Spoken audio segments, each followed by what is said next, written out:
morning. Today is Tuesday, November 19.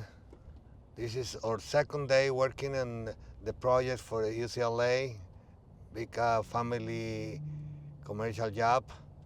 So we are in the middle of the prep with the Hydroblast crew and prepping, installing the scaffold for the guys to work. So we heading that way, a lot of traffic, but that's the way the things are.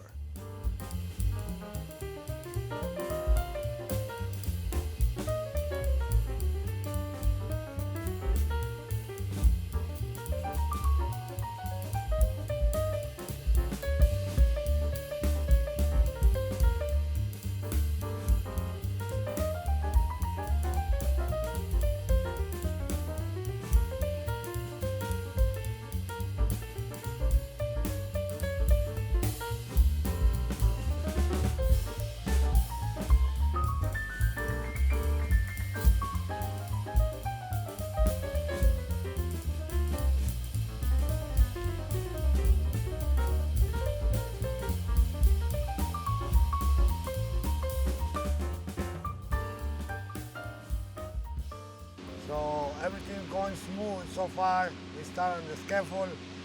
Hopefully we can finish the big pool today and start working on the other one with the Hydroblast machine tomorrow. Thank you.